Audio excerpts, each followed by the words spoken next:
جحد الشرك ودعاهم الى اخلاص العباده لله وحده لا شريك له، كما قال تعالى: وان المساجد لله فلا تدعوا مع الله احدا. وقال تعالى: له دعوة الحق والذين يدعون من دونه لا يستجيبون لهم شيء. وتحققت أن رسول الله صلى الله عليه وسلم قاتلهم ليكون الدين كله لله. ليكون الدين كله لله.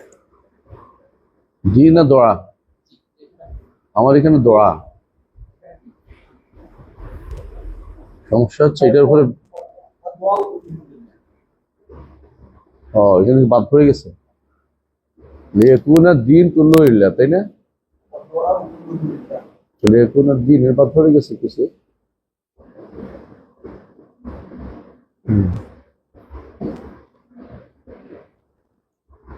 الدعاء كله لله، والذبح كله لله، والنذر كله لله، والاستغاثة كله لله، وجميع أنواع العبادات كله لله. كلها لله. بسم الله الرحمن الرحيم. الحمد لله رب العالمين، والصلاة والسلام على النبي الأمين وعلى آله وصحبه أجمعين وبعد. الحمد لله আমরা পড়ছিলাম শাইখুল ইসলাম মুজাদ্দিদুল মিল্লাহ মুহাম্মদ ইবনে আব্দুল ওয়াহাব রাহিমাহুল্লাহ তার কিতাব কাশফুশ শুবহাতের একটা অংশে, তাই না? প্রথম যে জিনিসটা তিনি শুরু করেছে সেটা হচ্ছে যে আরবের মুশরিকরা আল্লাহর রুবুবিয়তের স্বীকৃতি দিত এবং তারা আল্লাহর জন্য ইবাদত করত। একটা জায়গায় কাজ করতো না, সেটা হচ্ছে শুধু আল্লাহর ইবাদত করতো না, আল্লাহর সাথে অন্যের ইবাদত করত। এবং দলিল সহ দিয়েছেন তিনি যে তারা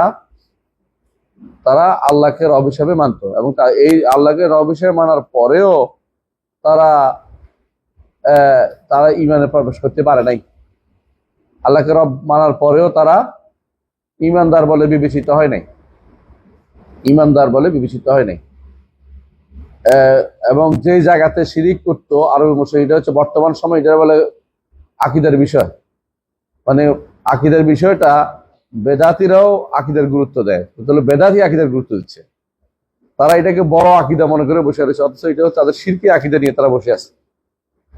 এরপর তিনি বলেছেন যে আরবের মুশরিকরা আল্লাহকে রাত দিন ডাকতো না তা নয়, আল্লাহকে তারা রাত দিন ডাকতো। সমস্যা কি ছিল? হ্যাঁ, শিরিক করতো, মানে আল্লাহকেও ডাকতো, অন্যকেও ডাকতো। তাদের মধ্যে কেউ ফেরেশতাদের ডাকতো এই জন্য যে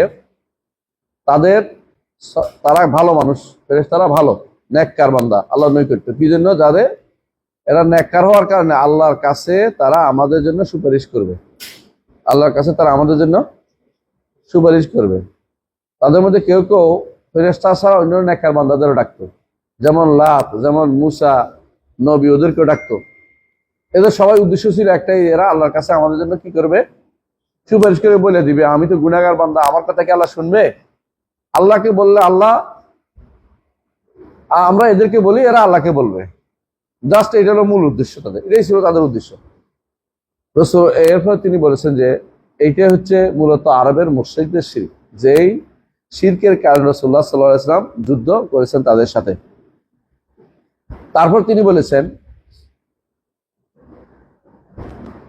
রাসূলুল্লাহ সাল্লাল্লাহু আলাইহি ওয়াসাল্লাম এই শিরকের কারণেই আলা হাযা শিরক তাদের সাথে যুদ্ধ করেছেন।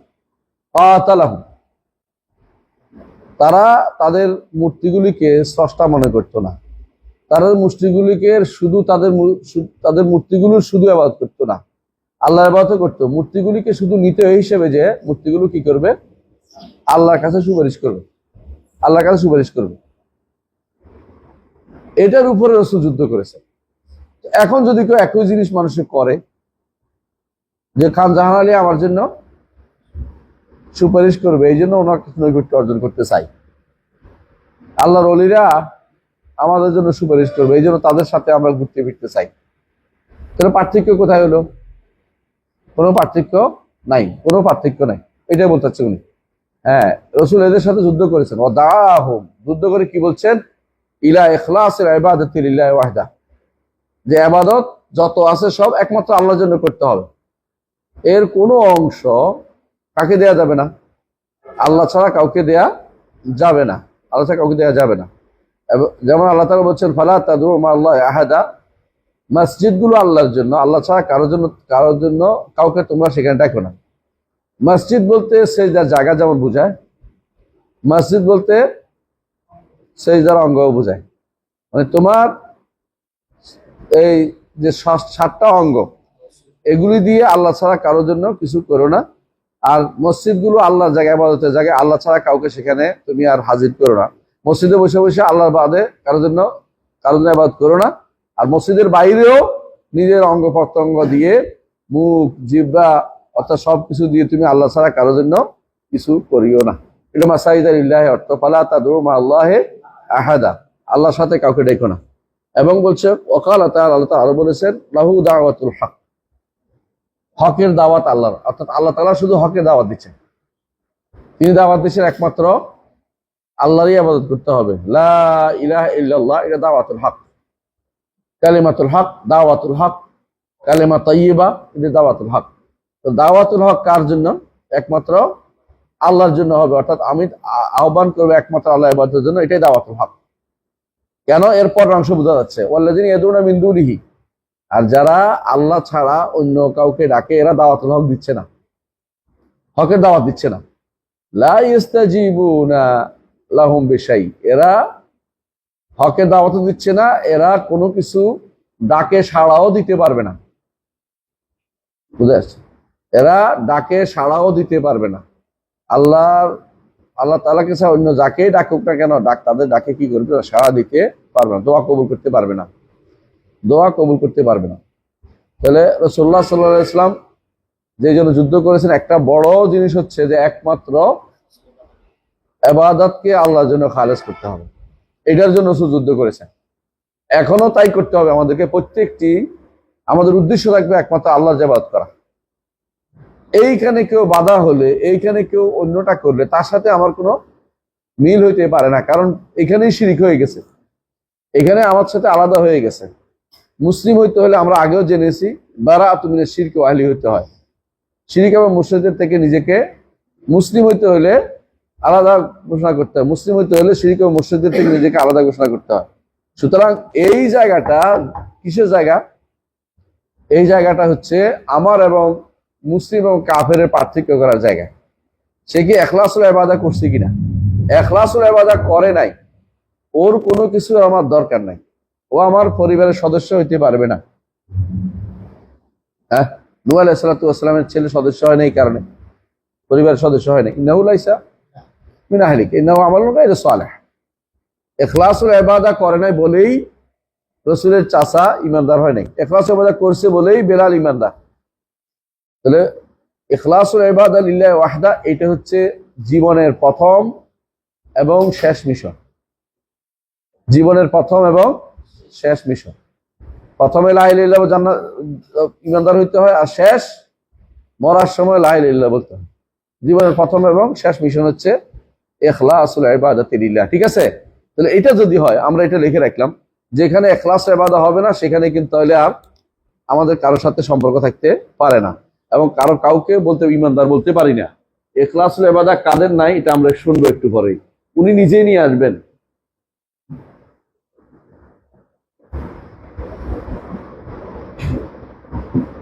প্রথম পয়েন্ট ইখলাসুল ইবাদা লিল্লাহি দরকার। আচ্ছা, এরপর তিনি বলেছেন ওয়া তাহাক্কাকতা, তুমি স্পষ্ট বুঝতে পারলে, তোমার এখন জানা হয়ে গেল যে রাসূলুল্লাহ সাল্লাল্লাহু আলাইহি ওয়াসাল্লাম, রাসূলুল্লাহ সাল্লাল্লাহু আলাইহি ওয়াসাল্লাম কাতালাহুম, যুদ্ধ করেছেন কাদের সাথে? কুরাইশের সাথে, আরবদের সাথে যুদ্ধ করেছেন। লিতাকুনা কালিমাতুল্লাহ লিয়াকুনা দীনু কুল্লুহু লিল্লাহ, যাতে দ্বীন একমাত্র আল্লাহর জন্য হয়। দ্বীন মানে কি? আনুগত্য। দ্বীন মানে আনুগত্য, বুঝছেন তো? দ্বীন মানে আনুগত্য। এই দ্বীন একমাত্র আল্লাহর জন্য হয়, আল্লাহ ছাড়া কারোর জন্য আমি কারো ইবাদত করব না। ওয়াল্লাযী আরসালা রাসূলাহু বিল হুদা ওয়া দীনিল হক লিইয়ুযহিরাহু আলা দ্বীনি কুল্লিহি, আই আলা জামিইল আদিয়ান ওয়া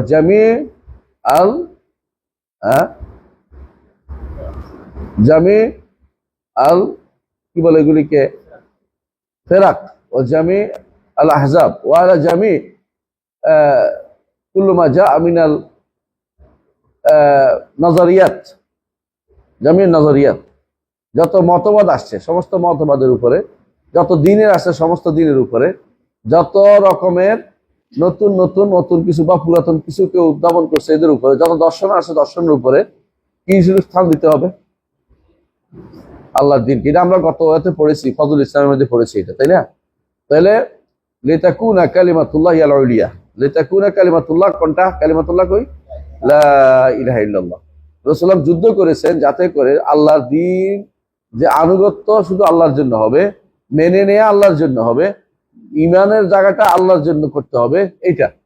ওয়াদ-দুআ কুল্লুহু লিল্লাহ, ওয়াদ-দাবু কুল্লুহু লিল্লাহ, ওয়াল ইস্তিগাসা কুল্লুহা লিল্লাহ, কুল্লু ওয়ান-নাযরু কুল্লু লিল্লাহ, ওয়াস-সালাতু কুল্লুহা বিল্লাহ।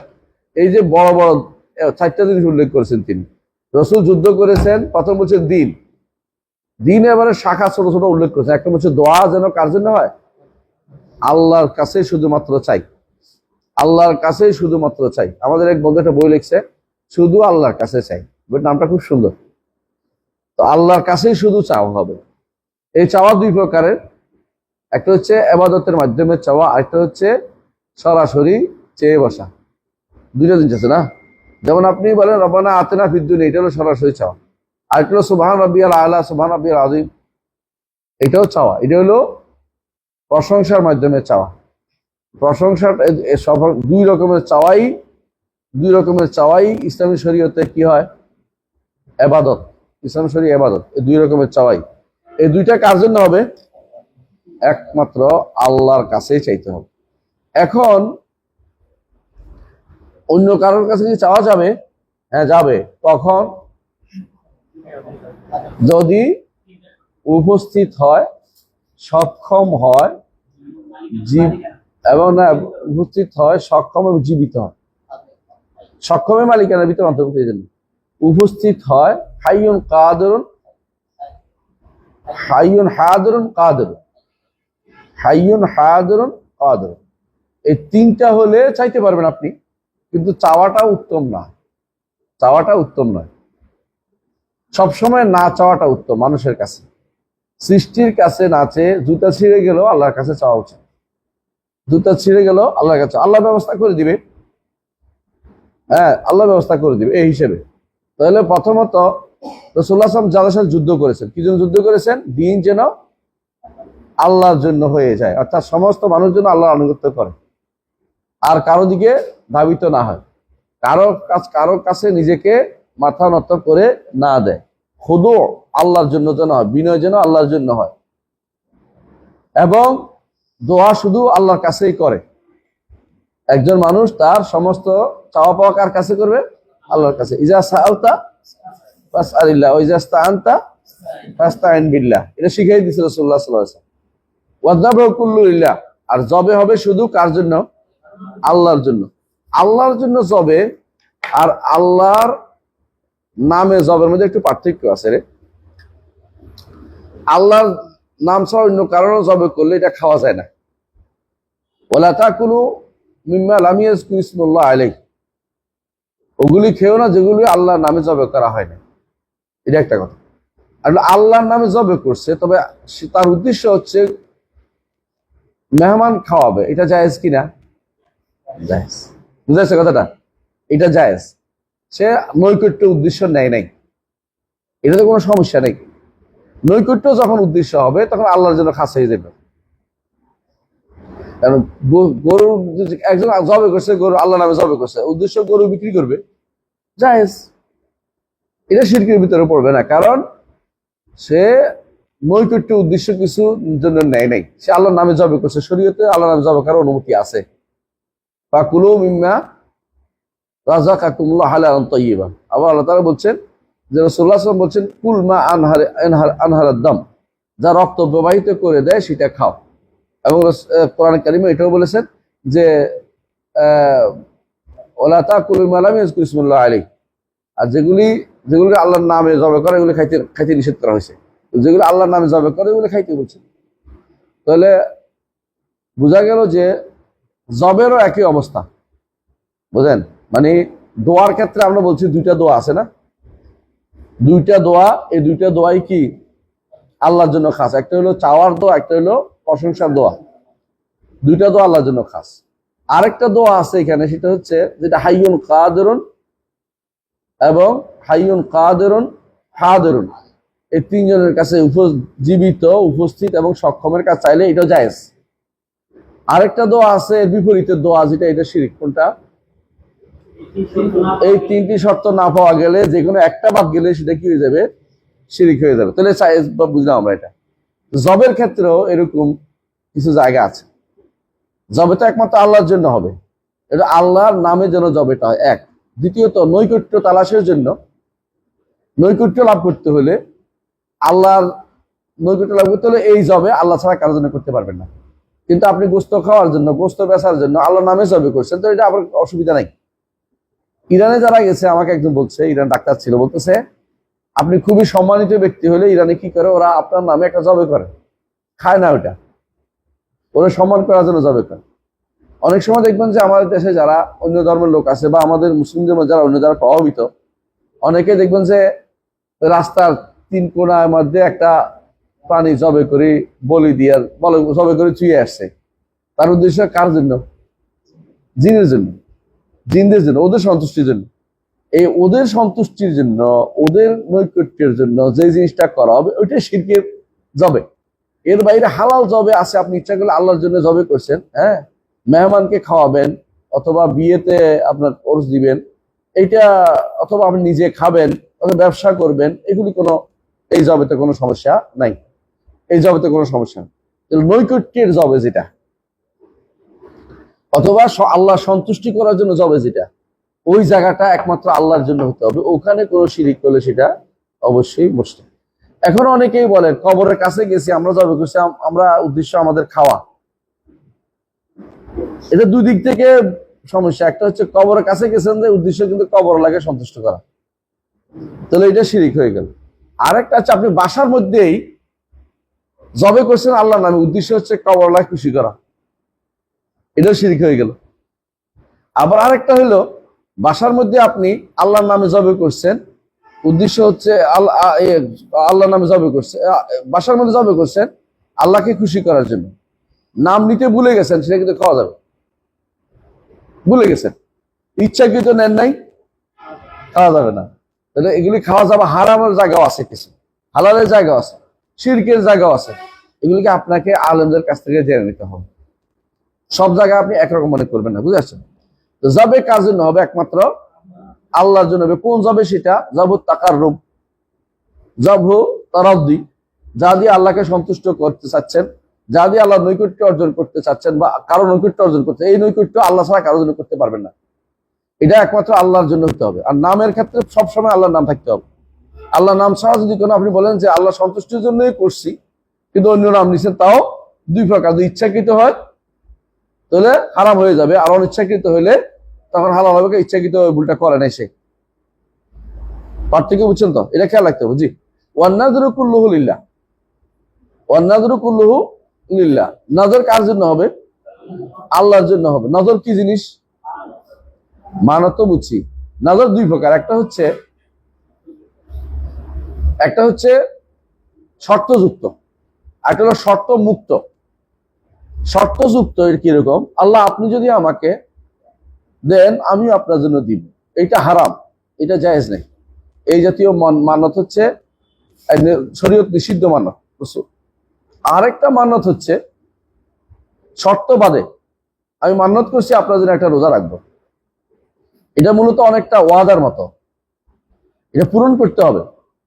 ওইটাও পূরণ করতে হয় যদি কোনো হালাল হয়, এটাও পূরণ করতে হবে যদি হালাল হয়। শর্তযুক্ত মানত যদি কেউ করে ফেলে, তাহলে তাকে এটা পূরণ করতে হবে। কারণ আপনি মনে করছেন যে আমি পরীক্ষা যদি ফার্স্ট হই, তাহলে আমি 100টা রোজা রাখবো। ফার্স্ট হন না হন, রোজা রাখতে হবে। যদি আপনি মনে করেন যে পরীক্ষা যদি ভালো করতে পারি, হ্যাঁ, আমি কি করব, ওই মাজারে 10টা টাকা দিব। পরীক্ষা ফার্স্ট হইলেও টাকা দিতে পারবেন না, না হইলেও টাকা দিতে পারবেন না, বুঝছেন তো? খান জাহানের মাজারে কিছু দিতে পারবেন না, কুমিরে খাওয়া দিতে পারবেন না। তাহলে কেন? এই এই মানতের ক্ষেত্রেও দেখতে হবে মান নাজার আইয়ুতি আল্লাহ ফালিয়ুতিহু ও মান নাজার আইয়াসি ফালা ইয়াসি। অবাধ্য হওয়ার মানত করলে করা যাবে না, হালালের মানত করলে এটা করতে হবে, তবে উদ্দেশ্য সাধন হোক বা না হোক। এর মধ্যে উদ্দেশ্য সাধন যদি কোনো শর্তযুক্ত করে তাহলে সেটা হারাম কাজ, আর যদি শর্তযুক্ত না হয় এটা হালাল। ওইটা তখন ওয়াদার পর্যায়ে, এটা তখন ওয়াদার পর্যায়ে। তবে এটা মনে রাখতে হবে সবসময় আন্নাজুল ইয়াতি বেখায়, নজর কোনো কল্যাণ নিয়ে আসে না, মানত কোনো কল্যাণ নিয়ে আসে না। মানতের কারণে আপনার জিনিসটা হাসিল হবে এটা কখনো মনে করেন না। আল্লাহ যেটা মঞ্জুর করছে সেটাই হবে। আর নজর কোনো উদ্দেশ্য হাসিল কোনো মাধ্যমও নয়। উদ্দেশ্য হাসিল মাধ্যম হচ্ছে দোয়া, উদ্দেশ্য হাসিল মাধ্যম হচ্ছে আল্লাহর রাস্তায় দান করে ওসিলা দিয়ে দোয়া করা অথবা সরাসরি দোয়া করা। হ্যাঁ, আরেকটা হলো 3 নম্বরটা কি, মানুষ দুনিয়াতে যে কোনো উদ্দেশ্য হাসিল করে কিভাবে? হয় টাকা দিয়ে খুশি করে দেয়, নইলে চাইয়া বসে, বুঝে আসছে, অথবা তার যারা দুর্বল আছে ওদেরকে দেয়, ওরাও দোয়া করে, ওদের দোয়া লাগে। ঠিক উদ্দেশ্য আসলে একটা উদ্দেশ্য। আরেকটা মাধ্যম হচ্ছে আত্মীয় স্বজনকে দান করা, আত্মীয় স্বজনের সাথে ভালো সম্পর্ক বজায় রাখা। দুনিয়াতে তাই। ঠিক আখেরা আপনি যদি আপনার উদ্দেশ্য সাধন করতে হয় তাহলে মানত করেন না, 3টা কাজ করে। একটা কি, দোয়া করেন আল্লাহর কাছে, আরেকটাও দান করে ওসিলা দিয়ে দোয়া করেন, দান করেন, দান করলেও আল্লাহ খুশি হয়। সাদাকাতু তুতফি গাদাবার রব, রবের অসন্তুষ্টিকে নিভিয়ে দেয়। আর মান আরাদা আই ইউনসালাহু ফি আথারিহি, যে কেউ চায় তার পরবর্তীতে তার নামটা যেন থাকে, সবাই যেন তার ভালো নাম করে, রাসূলুল্লাহ সাল্লাল্লাহু আলাইহি ওয়াসাল্লাম বলেছেন ফালিয়াসিল রাহিমাহু, আত্মীয়তার সম্পর্ক যেন সে বজায় রাখে, তাহলে মানুষ তাকে সুন্দর স্মরণ করবে। হ্যাঁ, ওয়াজআলনি লিসানা সিদকিন ফিল আখিরিন, এটা মানুষের সবসময় কামনা, এটা চিরন্তন কামনা। একজন মানুষ যে আমি তো চলে যাব, ভালো যেন মানুষ অন্তত আমাকে বলে, এতে লাভও আছে। 40 জন মানুষ যদি ভালো বলে, ভালো, একদম জান্নাতি, বিশাল। যারা শিরিক করে না এরকম 40 জন যদি কোনো কারোর জন্য কাউকে ভালো বলে, জান্নাতি হয়ে যাবে। সাক্ষী দিলে সাক্ষী আনতুম শুহাদাউল্লাহ ফিল আরদ, হাদিসে আছে। এবং 40 জন যদি কোনো তার জন্য দোয়া করে, সেটাও জান্নাতি হয়ে যায়। আর ভালো বলার তো আরো বেশি। বোঝা গেল যে 3টা দুনিয়াতেও যে কোনো পরিবর্তনের 3টাই মাধ্যম। একটা হচ্ছে হয় অর্থ দিয়ে পরিবর্তন করব, নয় চেয়ে পরিবর্তন করব, নয় কিছু এমন কাজ করবো মানুষ প্রশংসা করে পরিবর্তন করে দিবে। এটা দুনিয়াতেও একরকম। আল্লাহর কাছেও পরিবর্তনের 3টা, এর বাইরে মান্নাত দিয়ে কোনো পরিবর্তন হয় না কোনো কিছু। আল্লাহর কাছে পরিবর্তন বলছি কি জন্য বুঝছেন? মা ইউবাদদাল কাউলা দেই, আল্লাহর কাছে কোনো কিছু পরিবর্তন হয় না। তাহলে কি পরিবর্তন, কি সেটা? ফেরেশতার খাতা এবং মানুষের দৃষ্টি, এই জায়গাতে পরিবর্তন হয়। কিন্তু মৌলিকভাবে যেখানে আল্লাহ তাআলা লিখছেন, যেখানে সেখানে কোনো পরিবর্তন নাই। মা ইউবাদদাল কাউলা দেই, পরিবর্তন যে হয় অন্য জায়গায়, দলিল কি? ইয়ামহুল্লাহু মা ইয়াশাউ ওয়া ইউসবিত, আর আল্লাহর জায়গায় পরিবর্তন হওয়ার দলিল কি? ওয়া ইনদাহু উমুল কিতাব, একটা আয়াতের ভিতরে যে পরিবর্তন তোমাদের কাগজে ভুক্ত হইতে পারে, আল্লাহর কাছে কোনো পরিবর্তন হয় না। ফেরেশতার খাতায়, ফেরেশতা তো আর গায়েব জানে না, ফেরেশতা সবই লেখে। উমুল কিতাব অনুসারে আল্লাহ এগুলিকে রাখেন আর মুছে দেন, বুঝলেন না কথাটা? হ্যাঁ, তো নাজার সবই কার জন্য? আল্লাহর জন্য হতে হবে। তো নাজারের ব্যাপারেও একটা জিনিস আছে, আমরা উল্লেখ করেছি, কিছু নাজার আছে বৈধ, কিছু নজর আছে অবৈধ, কিছু নজর আছে শিরক। বৈধ নজর কোনটা? যখন শর্ত মুক্ত হবে, কোনো শর্ত যুক্ত করবে না, এটা বৈধ নজর, জায়েজ আছে। কিন্তু এটা উত্তম বলে বলছি না আমরা, নজর না করাটাই সবসময় উত্তম। আর নজরের মধ্যে আরেকটা আছে শর্তযুক্ত নজর, এটা জায়েজ নেই, এটা মোটেই জায়েজ নেই, এটা করা যাবে না। এটা অর্থ হলো আল্লাহর সাথে আমি নিজেকে, মানে আল্লাহ আমার দিলে আমি আপনার দিব, এরকম একটা অবস্থা, নাউযুবিল্লাহ। আর 3 নম্বর যেটা, সেটা হচ্ছে যেটা শিরকি নজর, এটা কোনোভাবেই করা যাবে না। আর মানত পূরণের ক্ষেত্রে বৈধ সকল মানত পূরণ করতে হবে, অবৈধ কোনো মানত পূরণ করা যাবে না, উদ্দেশ্য সাধন হোক বা না হোক। আর বৈধ যে সমস্ত মানত আছে সেগুলোকে উদ্দেশ্য সাধন হোক বা না হোক মানত পূরণ করতে হবে। মানত পূরণ করতে হবে। বুঝেছ? ওয়াল ইস্তিগাসাতু কুল্লুহা বিল্লাহ। ইস্তিগাসাতু উদ্ধার কামনা কার কাছে হবে? আল্লাহর দিয়ে হবে। এখন উদ্ধার কামনা দুনিয়াতে তো ইস্তিগাসার আরো কিছু প্রকার আছে। একটা হচ্ছে ধরেন আল্লাহর কাছে উদ্ধার কামনা চাওয়া, এটা তো একটা ইবাদত। এটা কি ইবাদত? এটা ইবাদত। আল্লাহর কাছে উদ্ধার চাওয়াটা ইবাদত। ইস্তাস্তাগিসুনা রাব্বাকুম ফাস্তাজাবা লাকুম আন্নী মুমিদ্দুকুম বিআলফিন মিনাল মালাইকাতি মুরদিফিন। ফেরেশতারা সাহাবায়ে কেরাম আল্লাহর কাছে উদ্ধার কামনা করছে। হ্যাঁ, তারা খিজিরও ধরে নাই, রসুলের ধরে নাই। রসুলের চেয়ে উত্তম ব্যক্তি কি পৃথিবীতে আছে? বলতে পারতো যে আমরা রসুলের ধরে থাকি, রসুল হচ্ছে রসুল কইলে হইয়া যাইব, এটা করে নাই। আল্লাহর কাছে উদ্ধার কামনা করছে। কোন সময়টা? বদরের যুদ্ধের সময়, বদরের যুদ্ধের সময়। রাসূলুল্লাহ নিজে হাত তুলে বারবার হাত তুলতেছেন, বারবার কান্নাকাটি করতেছেন। এমনকি তার অবস্থা দেখে আবু বকর বলেও ফেলছেন যে আল্লাহ অবশ্যই আমাদের বিজয় দিবেন, আপনি আর কান্নাকাটি করেন না। রাসূলের অবস্থা দেখি সেখানে আমরা মাধ্যম ধরার জন্য বসে আছি, উদ্ধার কামনার জন্য অন্য কারোর জন্য বসে আছি। অন্য কারো রসুলের চেয়ে উত্তম ব্যক্তি তো আর কেউ নাই, তারপরেও তারা উদ্ধার কামনার জন্য রসুলকে চায় নাই। বরং একজন যখন বলছে যে আমরা এই মুনাফিকের মধ্যে আপনাকে দিয়ে আল্লাহকে দিয়ে আপনার কাছে উদ্ধার চাচ্ছি, উনি বলতে আস্তাগফিরুল্লাহ আস্তাগফিরুল্লাহ ওয়াইন্নাহু লা ইউস্তাগাসু বি, আমাকে দিয়ে উদ্ধার করা যায় না। ওয়াইন্নামা ইউস্তাগাসু বিল্লাহ, আল্লাহর কাছে উদ্ধার কামনা চাইতে হয়, আমার কাছে নয়। আমার কাছে উদ্ধার করা শিরিক। হ্যাঁ, এই জন্য এই শিরিকটা কোনোভাবেই করা যাবে না। ইস্তিগাসা কার কাছে হবে? আল্লাহর কাছে হবে। এটা হলো 1 নম্বর কথা, তাই না? তাহলে যখন একমাত্র আল্লাহর কাছে চাওয়া হবে তখন সেটা কি হবে? ইবাদত। এটা মতলুব, এটা উদ্দেশ্য, এটা আমাদের কোরআন ভিত্তিক, হাদিস ভিত্তিক, এটাই আমাদের করা উচিত সবসময়। আরেকটা হলো আপনি চাইবেন কার কাছে? মৃত মানুষের কাছে, অথবা অনুপস্থিতের কাছে, অথবা অক্ষমের কাছে। 3টা। তাহলে সেটা কি হবে? শিরিক হবে। সেটা শিরিক হবে। তাই কেমন? এই যে আল্লাহ তাআলা বলছেন আম্মা ইউজিবুল মুত্তাররা ইজা দাআ ওয়া ইয়াকশিফুস সূআ ইয়াজআলুকুম খুলাফাআল আরদ আইলাহুম আল্লাহ কালিলাম মা তাযাক্কারুন। আরেকটা হচ্ছে আপনি চাইবেন, আরেকটা ইস্তেগাসা হচ্ছে যে পারে সক্ষমের কাছে, যদি কোনো সক্ষমের কাছে আপনি চান এবং সে যদি করতে সক্ষম, 3টা পুরোপুরি, সে জীবিত, সক্ষম, জীবিত এবং উপস্থিত, তাহলে সেটা জায়েজ আছে। কারণ মুসা আলাইহিস সালাতু ওয়াস সালাম যখন বিকালবেলা হাঁটতে বেরোয়েছেন তখন দেখেন যে এক কিপ্তি এবং এক বনী ইসরাইল লোকে যুদ্ধ করতেছে।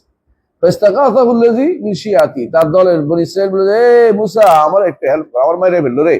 তো উনি যে একটা থাপ্পড় দিছে, এই থাপ্পড়ের লগে বেটা কারবার শেষ। এই যে উদ্ধার কামনা করছে না? আরেকটা দেখেন, যখন আমাদের মাকে রেখে গেছে কোথায়? মক্কায় রেখে গেছে, তখন তিনি একবার সফাতে ওঠেন, একবার মারওয়াতে ওঠেন। কেন? সন্তানের পানি নেই। এমন সময় তিনি শব্দ শুনতে পেলেন। তখন তিনি বললেন, লাকাদ আসমা'তিনি, তুমি আমাকে শুনিয়েছ, তুমি আছো কে এখানে? তোমার শব্দ শুনতে পাচ্ছি। খেয়াল রাখো, এই শব্দ বেদাতীরা এখানে তো আপনাকে বিব্রত করতে পারে, এই জন্য বলতেছি। তোমার শব্দ শুনতে পাচ্ছি। আগেসলিন দেখে গাওয়াজ, তোমার কাছে কোনো পানি থাকলে, আমার ছেলেটা মারা যাচ্ছে, পানি দিয়ে ব্যবস্থা করো। তারপর তিনি তাকিয়ে দেখলেন যে এই পানি তো আর কিছু না, জিবরিল ডানা দিয়ে পিটে কি করতেছে? শব্দ কি বের করতেছে? জমজম বের করতেছে। দৌড়ে আসলেন, পানি কি স্বচ্ছ পানি, বাচ্চারা খাওয়ালেন, নিজে খাইলেন, দাগ দিলেন, গোল দিলেন, যাতে এটা আর বেশি না হয়ে যায়। সেখানেও তিনি শব্দ শুনেছেন, উপস্থিত, তারপর তিনি সেটা বলেছেন। এরপর জিজ্ঞাসা করো, তোমার ক্ষমতা থাকলে করো, ক্ষমতা আছে কিনা? জীবিত উপস্থিতকে সব তোমার ক্ষমতা আছে কিনা জিজ্ঞাসা করেছে, তারপর সেটা করেছেন। এটা দিয়েও দলিল দিতে পারবে জাতিরা যে এখানে তো করছে, এটা করার উনি করছেন, দেখাই আছে ওখানে, তোমার শব্দ শুনতে পাচ্ছি। লাকাদ আসমা'তুনি, তুমি আমাকে শুনিয়েছ, শব্দ শুনতে পাচ্ছি তোমার। তোমার শব্দ শুনতে পাচ্ছি, আওয়াজ শুনতে পাচ্ছি, ডানা বাড়ি।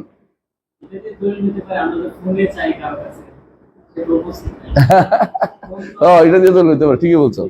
এটা নিয়ে আবার না বলে যে আমি তো ফোনে চাচ্ছেন, উপস্থিত তো নাই। আসলাম তা। আরেকটা হচ্ছে, কেউ যদি মনে করে যে তিনি উপস্থিত নাই ঠিক, কিন্তু তার একটা গোপন ক্ষমতা আছে, এটাই হলো কারা করে? হ্যাঁ, এটা হলো বেদাতিরা করে। তাই উপস্থিত না থাকলে কিছু তিনি কি আছে, গোপন ক্ষমতা আছে। এটাও শিরিক, এটাও শিরিক, এটাও শিরিক। আচ্ছা, আরেকটা আছে যেটা হচ্ছে সে পারে না, উপস্থিত, সক্ষম না, তারপরেও তার কাছে চাচ্ছে, এটা হলো বেহুদা। বুঝলেন না কথাটা? আপনি জানেন যে ও লড়াচড়া করতে পারে না, তার বললেন যে আমার একটু হেল্প করো না, কি হেল্প করে? তো নড়তে পারে না, এত নড়তে পারে না।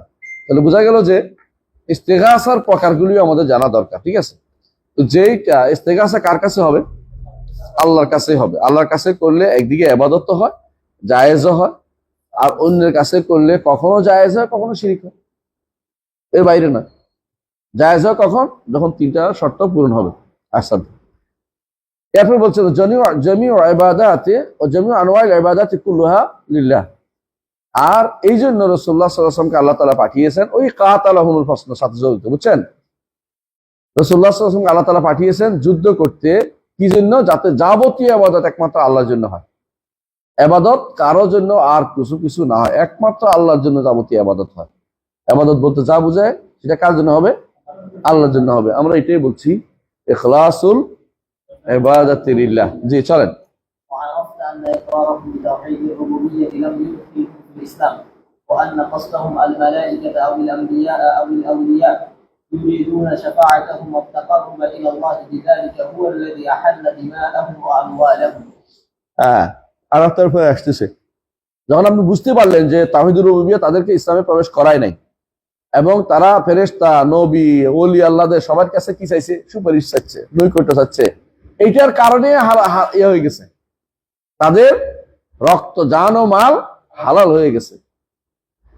রুবুবিয়্যাহ থাকার পরেও শুধু ওলি আল্লাহদের কাছে নৈকট্য চেয়েছে, ফেরেশতাদের নৈকট্য চেয়েছে, তাদের বলে দিবে, সুপারিশ চাচ্ছে, আর কিচ্ছু না। এইটার কারণে তাদের রক্ত হালাল হয়ে গেল, তাদের জানমাল হালাল হয়ে গেল। কার জন্য? ইমানদারদের জন্য। অর্থাৎ যাদেরকে মারা হালাল হয়ে গেল, তাদের সম্পদ নেওয়া জায়েজ হয়ে গেল। বুঝলেন না কথাটা? যদি মেরে ফেলা হালাল হয়ে যায় মানুষের, মানুষ তো মারতে পারে না কাউকে, এই মেরে ফেলা হালাল হয়ে গেল, এবং তাদের রক্ত প্রবাহিত করা বৈধ হয়ে গেল, এবং তাদের সম্পদ নিয়ে নেওয়া জায়েজ হয়ে গেল। আরাফতা, তখন আপনি বুঝতে পারবেন। আরাফতা, হ্যাঁ। عرفت حينئذ التوحيد الذي دعت إليه الرسل وأبى عن الإقرار به المشركون. এখন আপনি বুঝছেন আসলে কোন তাওহীদের জন্য রাসূলগণ প্রেরিত হয়েছেন, রাসূলগণ কোন তাওহীদকে ডাকছেন, এবং যা বলতে মুশরিকরা অস্বীকার করেছে। মুশরিকরা আল্লাহকে রব মানতে কোনোদিন অস্বীকার করে নাই, বরং তারা আল্লাহকে রব মানার স্বীকৃতি সবসময় দিয়ে আসছে, সবসময় দিত এটা। হ্যাঁ, তবে এই একমাত্র ইবাদত আল্লাহর জন্য করে না, যেমন আছে আরেকটা করে নাই কি? তারা তারা সুপারিশ এবং নৈকট্য চেয়েছে, এগুলি এদের মাধ্যমে, এই ওলি আল্লাহদের মাধ্যমে, ফেরেশতাদের মাধ্যমে, নবীদের মাধ্যমে। তারা কোনোভাবে এটা বলে নাই যে এরা আমাদের সৃষ্টি করছে, এরা আমাদের জীবন দিচ্ছে, এটা না। এটুকুই যথেষ্ট না, এদের আবার কিছু, এদের কাছে কি চাইছে? কিছু কিছু চাইছে, সুপারিশ চাচ্ছে, নৈকট্য চাচ্ছে। হ্যাঁ, এইটার বিরোধিতা করার জন্য রাসূলুল্লাহ সাল্লাল্লাহু আলাইহি ওয়াসাল্লাম প্রেরিত হয়েছেন, এবং তিনি এই জন্য যুদ্ধও করেছেন, হ্যাঁ।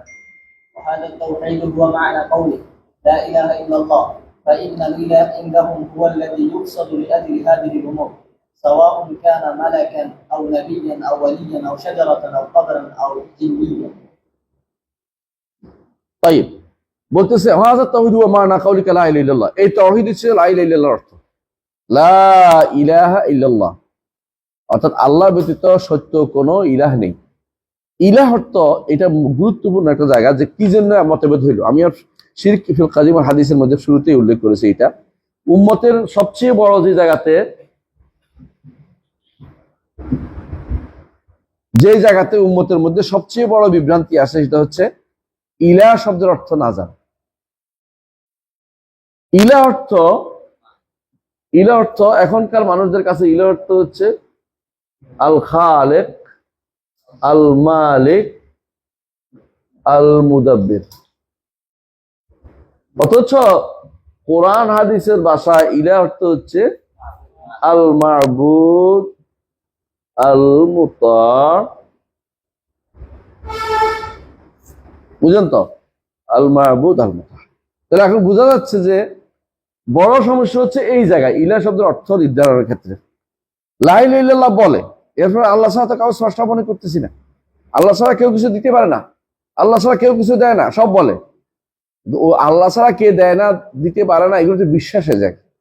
আমলি জায়গা কোনটা? আল্লাহ ছাড়া কারোর জন্য তুমি দিচ্ছ কিনা, আল্লাহ ছাড়া কারো নৈকট্য চাচ্ছ কিনা, আল্লাহ ছাড়া কারো কাছে সুপারিশ চাচ্ছ কিনা, তুমি তোমার কাজটা কোন দিকে যাচ্ছে? রুবুবিয়তের জায়গাতে তো কোনো সমস্যা আগেও ছিল না।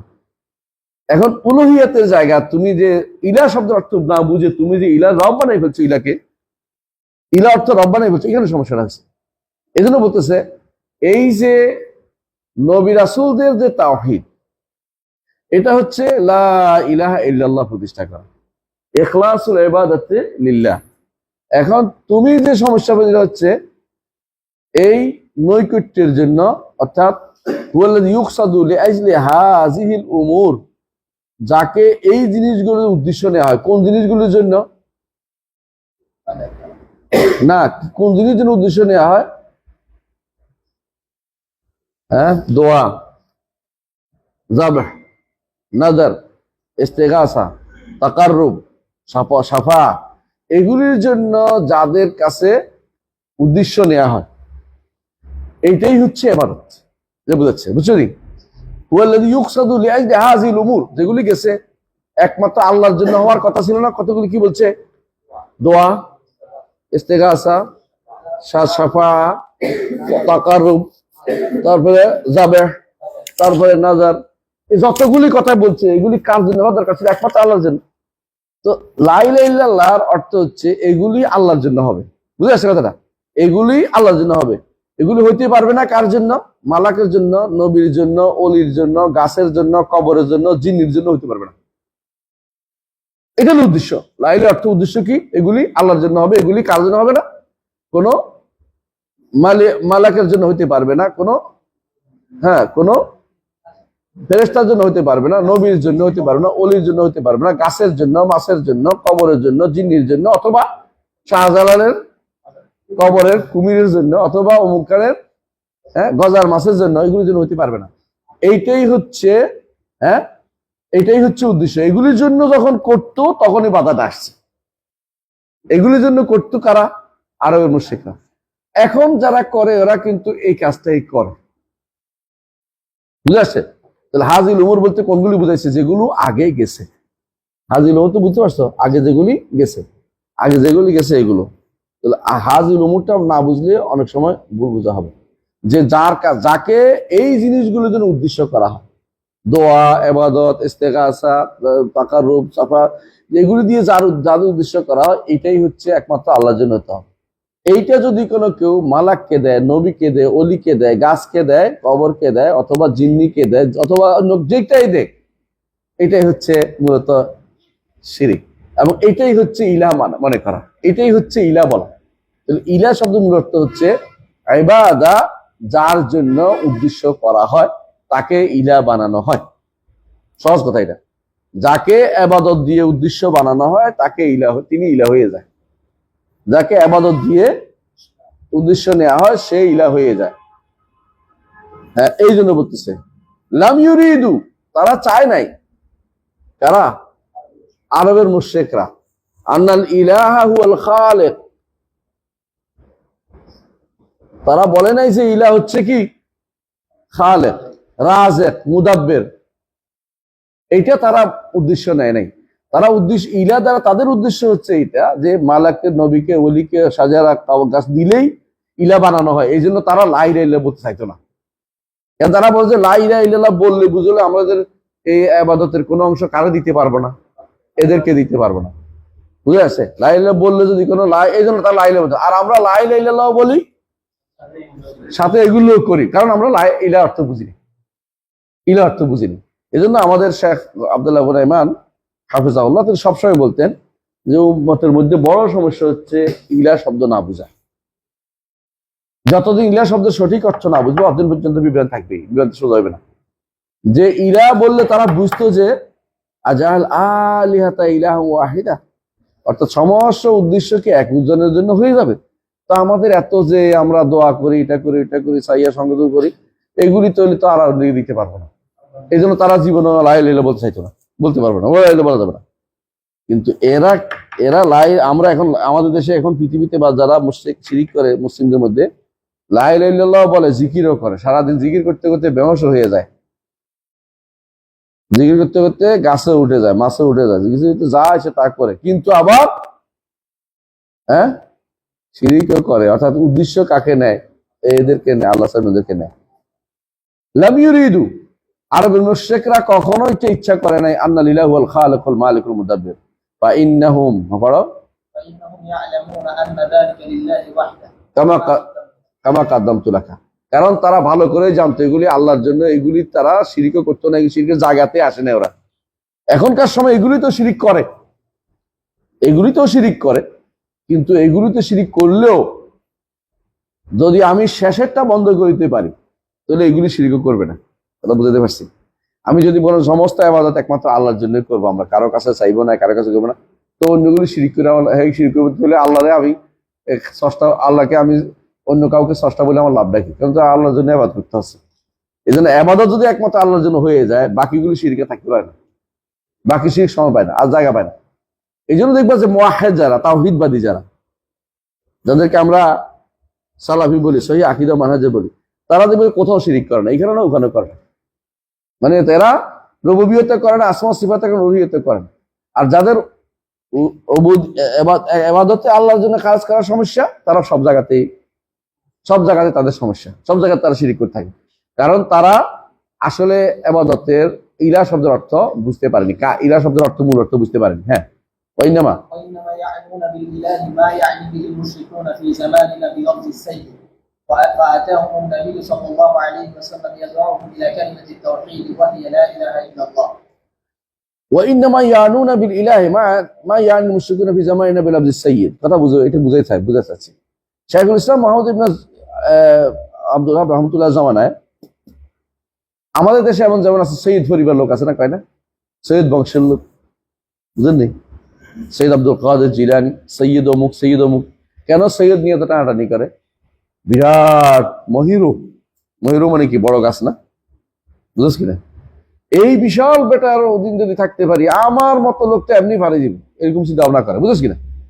তো ওরা বলে, উনি বলতেছে এইটা যে আরবের মুশরিকরা ইলা দ্বারা বুঝতো। বর্তমান সময়ে মুশরিকরা যেটা বলে যে কারো যদি কোনো অধীনে আমি নিজেকে জায়গা দিতে পারি, কোনো অলির পীরের দরবারে যদি আমি একটু জায়গা পেয়ে যাই, আমার জীবন ধন্য। তারা বুঝছো কথাটা? মানে তারা মনে করে যে এই অলি আল্লাহর নেক নজর যদি একবার আমার উপর পড়ে তো আমি তো সেরা। বর্তমান সময়ে যারা এই নিয়তটা করে যে এর নেক নজর পড়লে আমি আর কিছু নাই, উনি আমার সারাই নিব, পার করে নিব, আল্লাহর কাছে উনি বলাই দিব, তখনকার সময়ে ইলা বলতে আরবের মুশরিকরা এটা বুঝতো। তারা মনে করতো যে লাত মানাত উজ্জা, এদের যদি একটু নেক নজর আমার উপর পড়ে যায় তাহলে আল্লাহর কাছে আমার ঠেকায় কে? ওরাই পার করে ফেলবে আমার। হুজুরে জাহাজ নিয়ে আসবো হাসরের মাঠে, শুধু হুজুরকে আমি ঠিক রাখতে পারলেই হলো। হুজুর খুশি থাকলে হ্যাঁ সব খুশি। এই যে হুজুর, বড় হুজুর, এটা হলো এখানকার সাইয়েদ শব্দের অর্থ, বুঝছো তো? আরবরা হুজুর না কই এটা কইতো। শেখ হুসাইন মোহাম্মদ আব্দুল ওয়াহাব রহমতুল্লাহ জামানায় কইতো যে আপনি কি সৈয়দ অমুকের বিরোধিতা করতেছেন, বুঝলেন না কথাটা? তো আমরা এখন কি বলে, অমুক পীরের আপনি বিরোধিতা করতেছেন, কত বড় সাহস! মানে এই যে এটা পীর বলতেছেন আপনি, যেটাকে আপনি হুজুর বলতেছেন, বড় হুজুর, হ্যাঁ, ওইটাই ওই সময়ে মক্কা মদিনাতে সাইয়্যিদ নামে প্রসিদ্ধ ছিল। তো তখনকার সময় সাইয়্যিদ নামে যেটা বলা হইতো, আরবের মুশরিকরা ওইটাই উদ্দেশ্য নিত হিলা দ্বারা, কারণ এরা সাইয়্যিদদের খুশি করার জন্য চেষ্টা করে। কারণ সাইয়েদ খুশি মানে হুজুর খুশি মানে তিনি খুশি, বুঝছেন তো কথা, আল্লাহ খুশি। এই কথা তিনি বলতে চাচ্ছেন যে তারা কিন্তু এদেরকে এই সাইয়েদের খালেক মালেক মনে করতো না, যেমনি ভাবে আমরা পীর সাহেবকে খালেক মালিক মুদাব্বির মনে করতেছি না অনেকেই, আবার অনেকে কিন্তু করেও, নাউজুবিল্লাহ। অনেকে মনে করে হুজুরে সব পরিচালনা করতেছে, গাউসে আজম যখন বলে এটাও করে। শাইখুল ইসলামের যুগে অন্তত একটু খারাপ অবস্থা যায় না, এখন যে খারাপ অবস্থা আছে। শিরকে রুবিয়তে এত ভয়াবহ অবস্থা যায়নি, এখন এই ভয়াবহ অবস্থা গেছে, কথা বুঝছো? তারা শুধু মনে করতো যে আল্লাহর ওলি, বিশাল সৈয়দ, পীরে কামেল, হযরত মাওলানা, বুঝছেন তো, হযরত সব। কিন্তু এদের খুশি করা দরকার, এটা মনে করতো। এদের খুশি মানে আল্লাহ, আল্লাহ খুশি। যেমন এখনকার সময়ে পীর খুশি মানে হ্যাঁ আল্লাহ খুশি, বুঝে আসছে কথাটা। মুর্শেদ খুশি মানে তিনি তাকে যিনি মুর্শেদের আল্লাহ খুশি, তখনকার সময় এটা মনে করতো। কিন্তু আরবের মুশরিকরা কখনো এটা মনে করতো না যে স্রষ্টা তিনি, পীর সাহেব স্রষ্টা, অথবা ওলি আল্লাহ স্রষ্টা, অথবা এই সৈয়দ সৈয়দ তারা বলছে, এখন যেটা বলছে, এরা স্রষ্টা মনে করতো না। তবে এদের খুশি করতে পারলে সব খুশি, রাজি হয়ে এটা মনে করতো। বুঝে আসছে কথাটা? আচ্ছা, তাহলে বোঝা গেল যে ইলা বলতে কাকে বোঝায়, এটা উনি সুন্দর করে বলে দিচ্ছেন। ইলা এখানে কেউ যদি কোনো আপনার লেখেন, দুইটা জিনিস বলতে, একটা হচ্ছে আল ইলাহ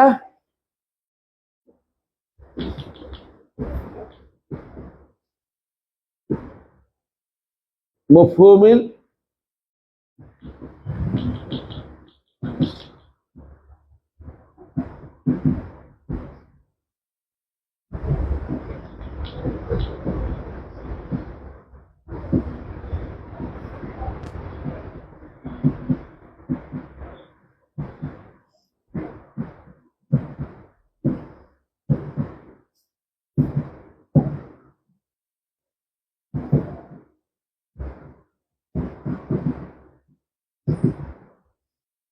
খুবই গুরুত্বপূর্ণ পয়েন্ট।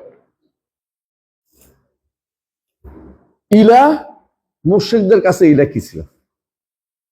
মুশরিকদের কাছে ইলা কি ছিল, বুঝছেন তো কথাটা? মুশরিকদের ইলা বলতে কি বুঝাইতো? লাত, মানাত, ওজা, এরা কি বুঝাইতো? কেন? এদের ইবাদত করা হতো, এদের উদ্দেশ্য নেওয়া হতো, এদের সন্তুষ্টি চাওয়া হতো। মাঝখানে এসে শাইখুল ইসলামের জামানায় কি হয়েছে? সৈয়দ, বুঝছেন তো? আমাদের জামানায় পীর, সহজ হিসাব, সহজ হিসাব। ইলা বলতে এটা বুঝাইতো। ইলা বলতে কোন সময়ে, ইলা বলতে কখনো খালেক মালিক মুদাব্বির বুঝতো না, কোন সময় এটা ছিল না। কিন্তু দুর্ভাগ্যবশত এখনকার অনেক বইতে অনুবাদ দেখবেন লা ইলাহা ইল্লাল্লাহ অনুবাদ করছে কি, আল্লাহ ব্যতীত আইনদাতা কেউ নেই, আল্লাহ বিধানদাতা কেউ নেই, আল্লাহ ব্যতীত সর্বময় ক্ষমতার অধিকারী কেউ নেই, আল্লাহ ব্যতীত দাঁড়াই উঠে বস, আল্লাহ ব্যতীত সর্বময় ক্ষমতার অধিকারী কেউ নেই, আল্লাহ ব্যতীত সার্বভৌমত্বের অধিকারী কেউ নেই। এগুলি কোনটাই ইলা শব্দের প্রতিনিধিত্ব করে না, ইলা শব্দের অর্থ না। কথা বুঝাতে পারছি? এটা সত্য, হ্যাঁ আল্লাহ ব্যতীত এটা না, এটা না, এটা কারো অস্বীকার করছে না, কিন্তু এটা ইলাহের অর্থ না। কথা বলছেন, ইলাহের অর্থ না। এটা কিরকম জানেন? আমি একজনকে বললাম যে আপনাদের দেশে অনেক বহুত রকমের মানুষ আছে, কি কুমুয়া আমাদের দেশে, আপনাদের মানে আমাদেরই। বললাম যে ইস্তাওয়া শব্দের অর্থ বসা না, ইস্তাওয়া শব্দের অর্থ উঠা, উপরে উঠা। ইস্তাওয়ার পরে আলা আসতে উপরে উঠা।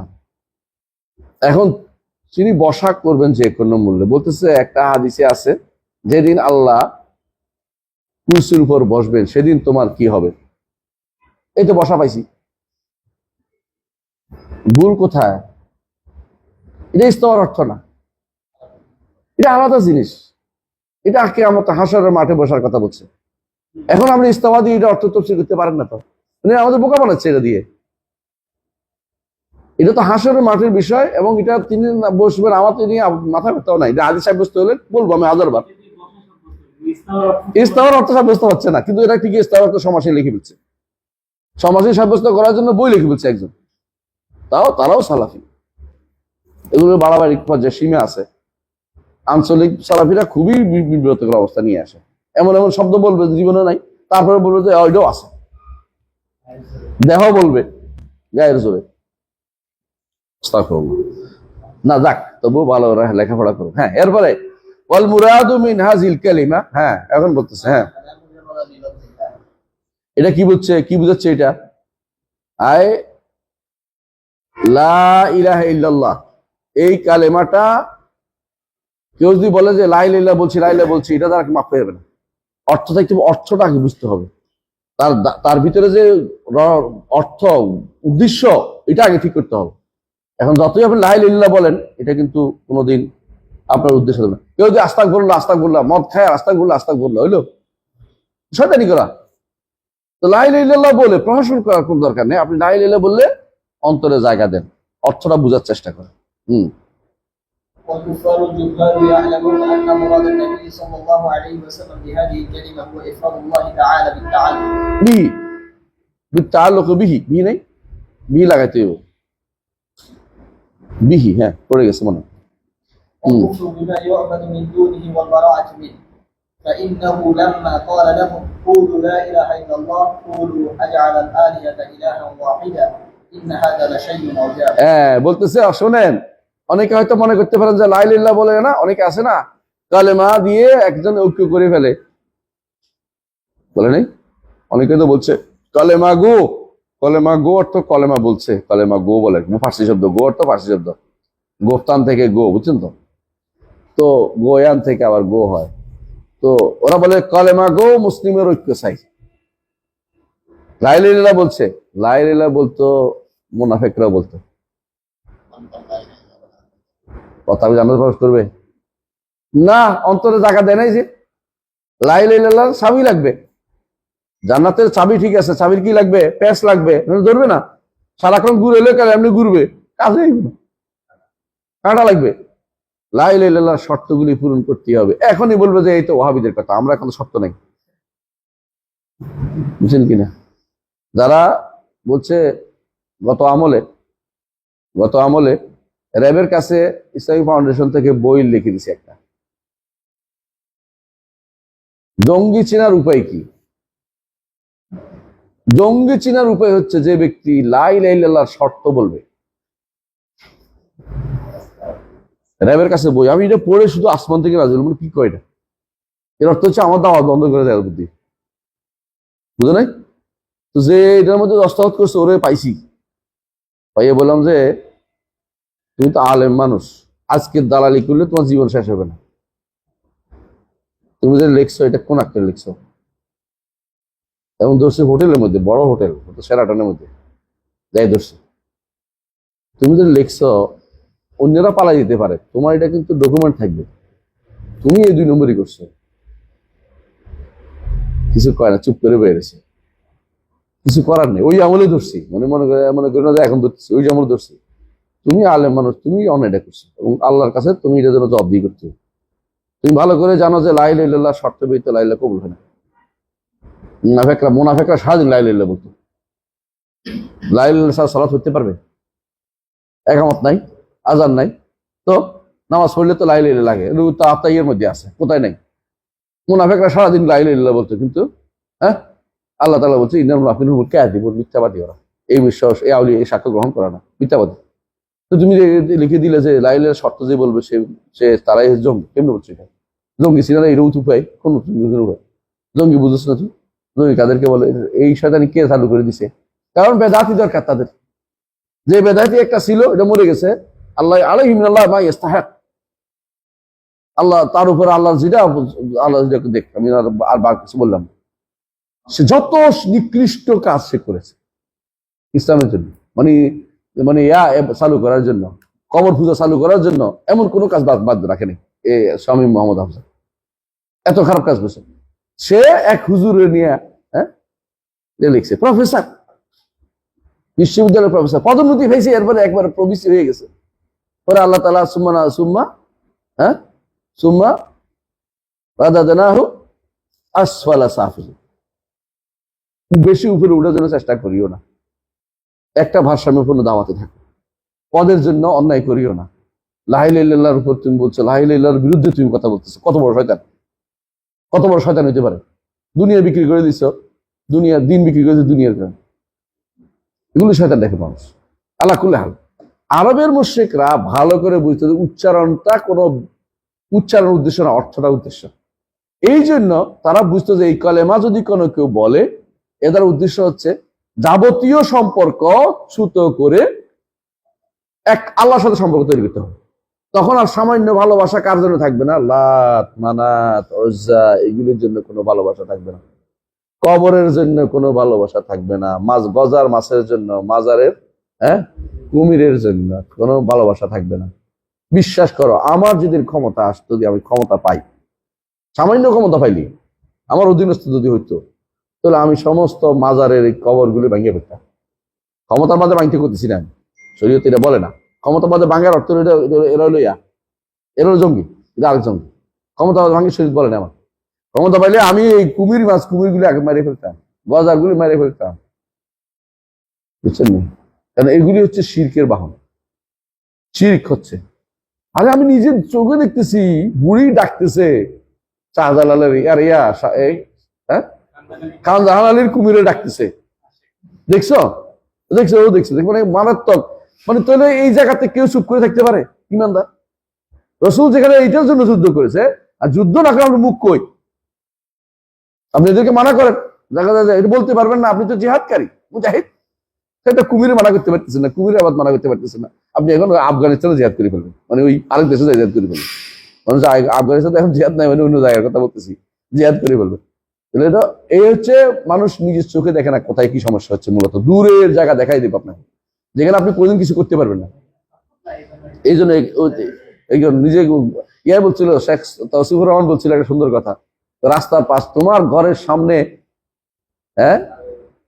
কি তোমার ঘরের সামনে এক বেটা হুন্ডাওয়ালা গুন্ডা দাঁড়িয়ে আছে, তোমার মেয়ে স্কুলে যাইতে পারতেছে না, বয়ে তুমি কিচ্ছু বলো না, তুমি জিহাদ করে ফেলবা। তোমার জিহাদ তোমার গুন্ডার বিরুদ্ধে কথা বলার মতো নাই, তো তুমি ঠিকই জিহাদ করতে চাও। কোথায়? মায়ানমারে যে জিহাদ করবো, এটা মায়ানমার জিহাদ করতে গেছে, বেরোয় এসে এখন দেখি যে পুরো শয়তান হয়েছে। বুঝলেন? একটা মায়ানমার জিহাদ করতেছে, এখন দেখি যে নিজের পরিবারের মধ্যে নিয়ে এখন আবার এসে বলতেছে আমি তো আগের মতোই, ঘরের ছেলে ঘরে ফিরিয়ে গেছে। বুঝলেন? আগেও যে মুশরিক গোষ্ঠী ছিল, এখন আবার মুশরিক গোষ্ঠীর মধ্যে চলে গেছে। তো মানুষ মাঝখান থেকে মানুষদেরকে বিভ্রান্ত করছে, কত মানুষকে ক্ষতিগ্রস্ত করছে। বাগাড়ম্বর খুব খারাপ জিনিস। দাওয়াতের ক্ষেত্রে বাগাড়ম্বর অধিকাংশ মানুষ শয়তানি করে, বাগাড়ম্বর করে দাওয়াত দেয়, আমি এই করেন সেন করে, কিছু করেন। আপনি নিজের আশেপাশে দেখেন তো পারেন কিনা আপনি ঠিক করতে। আপনি যে গ্রামে থাকেন, গ্রামটা ঠিক হইলে সারা বিশ্ব ঠিক হয়ে যাবে, সারা বাংলাদেশ ঠিক হয়ে যাবে। যে গ্রামে থাকে বলে আমি আমার গ্রামে শিরক রাখবো না, দেখি তো কথা ঠিক, আমি আমার ইউনিয়ন রাখবো না, আমি আমার এতে রাখবো, কিন্তু জান না। আপনি তো অত ভাঙেন না, বলেন, ভাঙতে তো বলি না, বলতে তো পারেন না। বলতে বলতে ঘৃণা করা শুরু করেন, মানুষকে বলা শুরু করেন, দূরে থাকে মানুষকে বলতে থাকেন এখানে কিন্তু শিরক হয়ে গেল, শিরক হয়ে গেলে বলতে পারবেন। এটা বলার ক্ষমতা তাদের নাই। বর্তমানে এই শিরকের বিরুদ্ধে কেউ কথা বলে না। কেন বলে না? তারা মনে করে এইটা বলে তো আবার মানুষে বলবে যে আমরা বাড়াবো, লিবারালিজম থেকে বেরিয়ে যাচ্ছে, লিবারালিজম চালু করতে হবে। নাউজুবিল্লাহ। আরবের মুশরিকরা জাহেলরা বুঝতো যে রাসূলের উদ্দেশ্য কি? সমস্ত সম্পর্ক ত্যাগ করে সম্পর্ক কার সাথে হবে? আল্লাহর সাথে হবে, এবং সমস্ত সাথে কুফরি করতে হবে যেগুলো আল্লাহ ছাড়া ইবাদত করা হয়, এবং সবগুলি থেকে সম্পর্ক চ্যুত করতে বারা আমিনহু।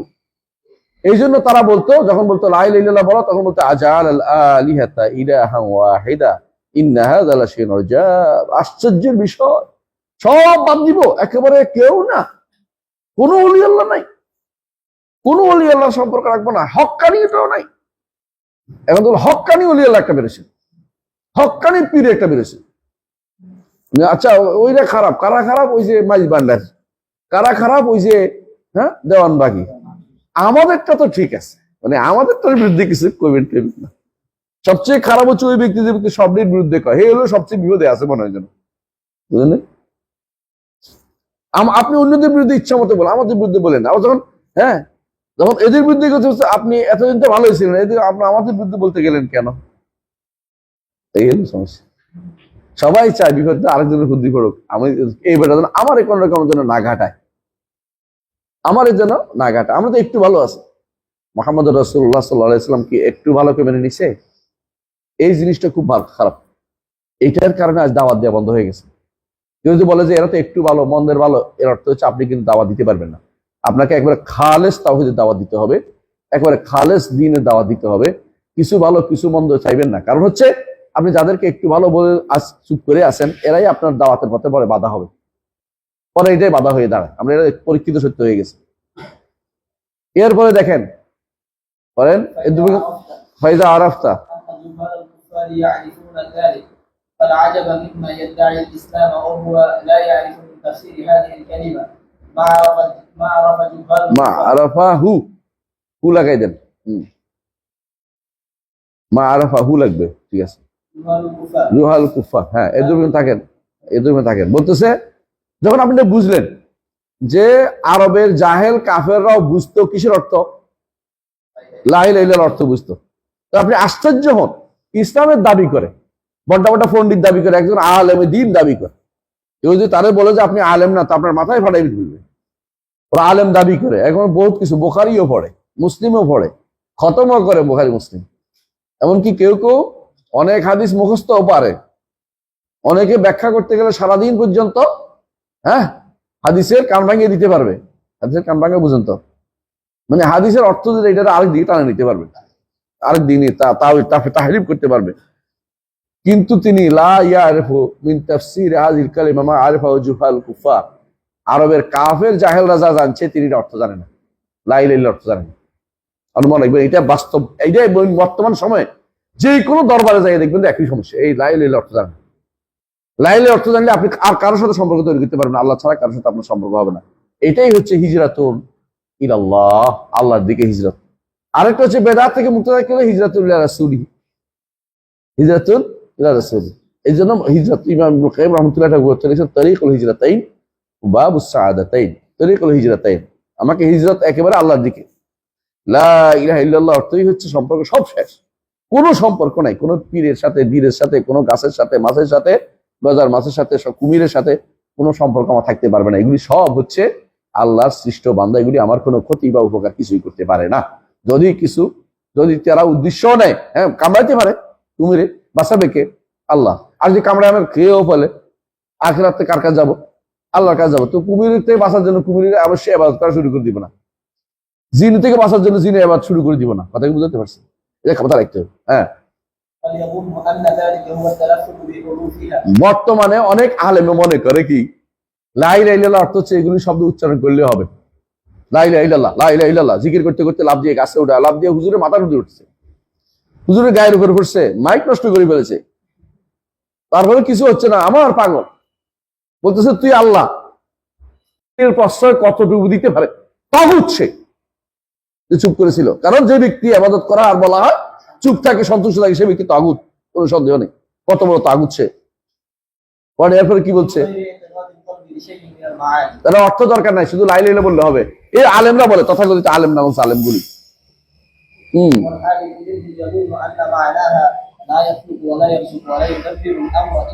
হ্যাঁ, তাদের মধ্যে যেটা বেশি চালাক, বেশি বুদ্ধিমান, বলে যে আমি সব বুঝছি। এরা কারা? এরা দাবি করে বেশিরভাগ এরা হলো আহলুল কালাম, কালাম শাস্ত্রবিদ মানতেক করছে যারা, এবং যারা আশারি মাতুরিদি গোষ্ঠী, এতক্ষণ যেটা বলছি সুফি গোষ্ঠীর কথা, এখন আশারি মাতুরিদি গোষ্ঠী। এরা কি মনে করে যে ইলা অর্থ হচ্ছে লা ইলাহা অর্থ লা ইয়াখলুকু লা ইয়ারযুকু লা ইউদাব্বিরু, অর্থ এগুলি কিসের অর্থ? এগুলি লীলার অর্থ না, এগুলি আগেই সেরে আসছে, এগুলি হচ্ছে রবের অর্থ। আহসান। এরপর তিনি বলতেছেন ফালা খায়রা ফি রাজুলিন, পড়ো